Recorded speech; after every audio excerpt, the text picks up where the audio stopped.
توصي كالبوانا هايتو تيجي دايدا بونيا حاستا لما شيء لكوبس تشتغل كوبزان تجلس دعم بايسين بايس ئەمە وێنەی محەممەد حەسەنە کە لە ساڵی 2010ەوە لە شاری هەولێر بێسەر و شوێنە و بنەماڵەکەشی سەرۆکی لیژنەی مافی مرۆڤی پەرلەمانی کوردستان بە فراندنی تۆمەتبار دەکەن.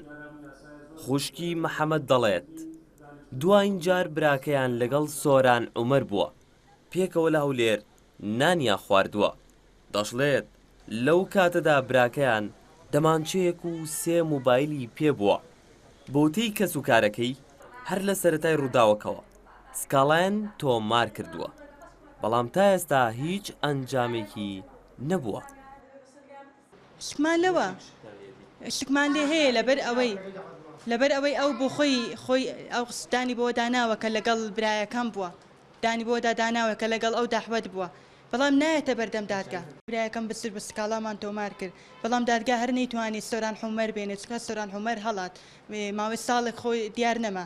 دوای ئەوە باوەڕمان بە دادگا نەما، بەردەوام دەبین هەتاوەکو سۆران حومەر دێتە دادگا. لە بەرامبەر ئەو تۆمەتەی ئاراستەی کراوە، سۆران عومەر ئەندامی پەرلەمانی کوردستان لە فراکسیۆنی کۆمەڵی ئیسلامی دەڵێت ئەوە سیناریۆیە و بۆی دروست کراوە.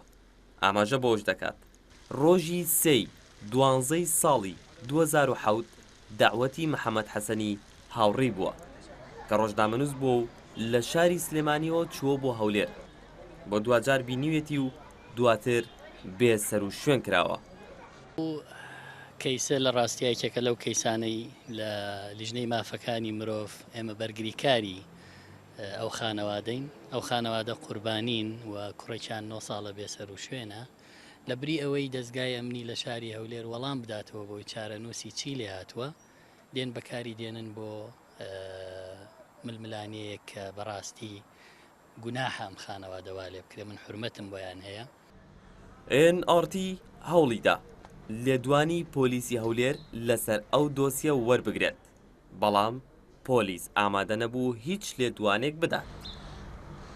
بۆتی کەسوکاری محەممەد حەسەن لە ساڵی 2007ەوە سکاڵایان لەسەر سۆران عومەر تۆمار کردووە و هیچ ڕێو شوێنێکی یاسایی لە بەرامبەریدا نەگیراوەتە بەر، و لە ساڵی 2013ەوە لەسەر لیستی کۆمەڵی ئیسلامی بووەتە پەرلەمانتار.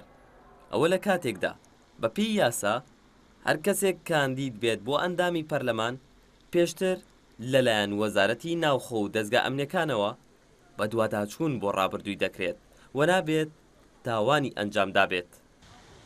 بەرزان مەلامین NRT هەولێر.